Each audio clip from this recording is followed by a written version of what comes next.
नमस्कार दोस्तों मैं सरिता आपका अपने इस चैनल पर एक बार फिर से स्वागत करती हूँ। दोस्तों हम अपने घर को साफ रखने के लिए बहुत सारी टिप्स और नियम फॉलो करते हैं और आज की इस वीडियो में मैं आपको अपना एक नियम बताने वाली हूँ जिससे मैं अपने घर को हमेशा साफ रखती हूँ। तो दोस्तों सबसे पहले शुरुआत करती हूँ मैं अपने बेडरूम से बिस्तर को सही करने से। अगर आप बिस्तर को सही कर लेते हैं तो आपका घर, आप समझ लीजिए कि आपको एक मोटिवेशन मिलता है आगे काम करने के लिए, क्योंकि जब भी आप रूम में आएंगे आपको साफ मिलेगा। जो भी डस्टिंग होती है वो मैं साथ के साथ ही कर देती हूँ, बाद के लिए उसे नहीं छोड़ती हूँ। बेड के सिरहाने पर या फिर साइड पे टेबल वगैरह कहीं पर भी धूल होती है तो मैं उसे उसी समय साफ कर देती हूँ जब मैं बेडशीट सही करती हूँ। बेडशीट सही करना सिर्फ तकिया वगैरह सही कर देने से उसका काम नहीं चलता है, डस्ट भी नहीं होनी चाहिए, तब आपका रूम क्लीन लगता है, साफ सुथरा लगता है। दोस्तों साथ ही साथ जितने भी मिरर होते हैं, चाहे रूम में हैं, चाहे बाथरूम में हैं, बाहर हैं, उन सभी को भी आप एक नियम बनाइए कि डेली उनको साफ कर दीजिए। अगर उन पर पानी वगैरह के छींटे भी नहीं लगते हैं, फिर भी उन पर धूल आ जाती है और वो देखने में अच्छे नहीं लगते हैं। इसीलिए एक नियम बनाइए कि आप और कुछ ना करें, कॉलिन का स्प्रे करें और उनको साफ कर दें। जब रूम में मैं सफाई करती हूँ तो रूम की पूरे से उसको साफ करने के बाद ही रूम से बाहर निकलती हूँ। तो जितने भी कबर्ड वगैरह हैं, उनके डोर्स हैं, सबको मैं अच्छे से क्लीन कर देती हूँ। तो यहाँ पर मैंने सिर्फ कॉलिन लिया है, स्प्रे किया है और एक फाइबर का क्लॉथ मेरे पास है, इससे मैं उसे अच्छे से साफ कर देती हूँ। एकदम साफ मेरा रूम हो जाता है, चमचमाने लगता है।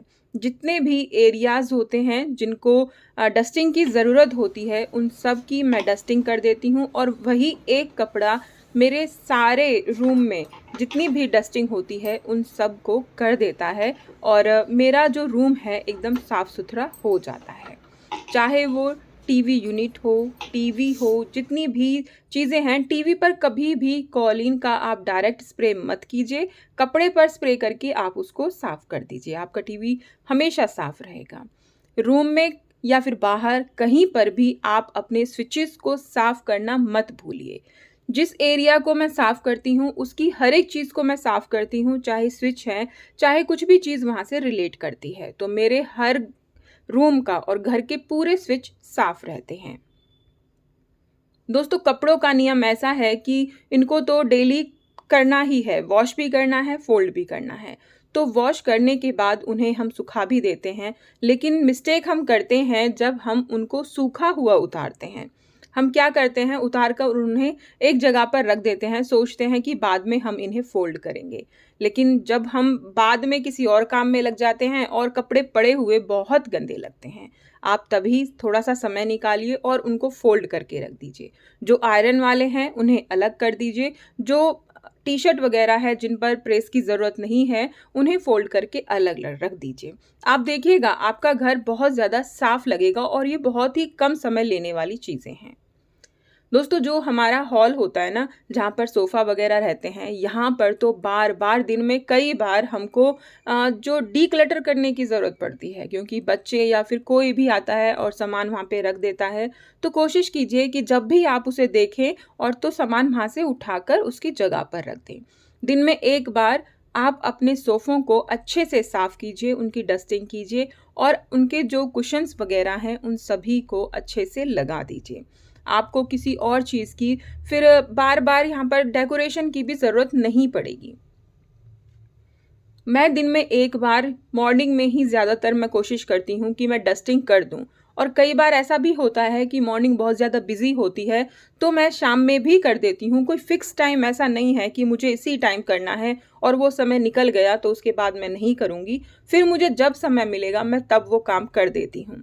कुल मिलाकर मेरा घर साफ रहना चाहिए। तो इस तरीके से मैं अपने सारे सोफ़े के कुशन्स वगैरह सबको झाड़ कर उनको रख देती हूँ और जो भी सामान एक्स्ट्रा यहाँ पड़ा हुआ होता है उसे ले जाकर उनकी जगह पर रख देती हूँ। जो सेंटर टेबल होता है, इसका मिरर जो होता है उसको भी क्लीन रखना बहुत ज़रूरी है।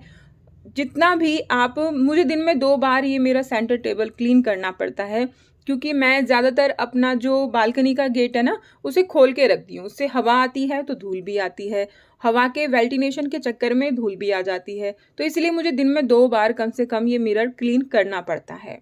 तो यहाँ पर भी मैंने सिंपल कॉलिन का स्प्रे किया है और उसी फाइबर क्लॉथ से इसको साफ कर दिया है। मेरा एक ही फाइबर क्लॉथ है, आप देख रहे हैं कि जिसने पूरी मेरे घर की डस्टिंग कर दी और उसको मैंने सजा दिया। किचन में चलते हैं दोस्तों। किचन में कई बार ऐसा होता है जब हम खाना बनाते हैं ना, तो चीज़ें गिर जाती हैं और हम सोचते हैं कि बाद में चलो देखेंगे, वो फिर जम जाती हैं, साफ़ नहीं होती हैं, तो उन्हें तुरंत के तुरंत ही आप साफ़ कर दीजिए। 2-3 मिनट आपके मुश्किल से लगेंगे और बाद में आपको काफ़ी समय लग जाएगा जब वो सूख जाएंगी, तो साथ के साथ ही उन्हें साफ़ कर दीजिए। कुछ चीज़ें ऐसी, कुछ जगह ऐसी होती है जिन पर ना हमारी नज़र नहीं जाती और वो गंदी होती चली जाती हैं।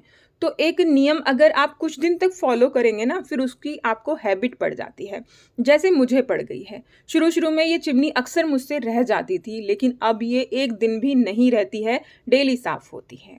जब हम किचन में काम करते हैं, खाना बनाते हैं, तो मसालदानी या फिर और भी कोई चीज़ें जिनका हम यूज़ कर रहे हैं, तो उनको साफ़ करके अगर हम तभी रख देंगे ना, तो वो चीज़ें हमारी हमेशा साफ़ बनी रहती हैं।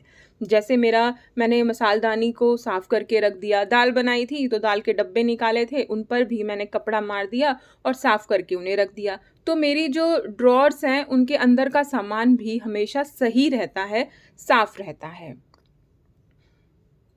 किचन में झाड़ू या फिर घर में जब भी झाड़ू आप लगाएं तो दबा के लगाइए, इस तरीके से लगाइए कि आपका घर ना आधा ऐसे लगे कि पोछा लग गया है और मोपिंग करके आपका घर किचन एकदम साफ सुथरा हो जाएगा।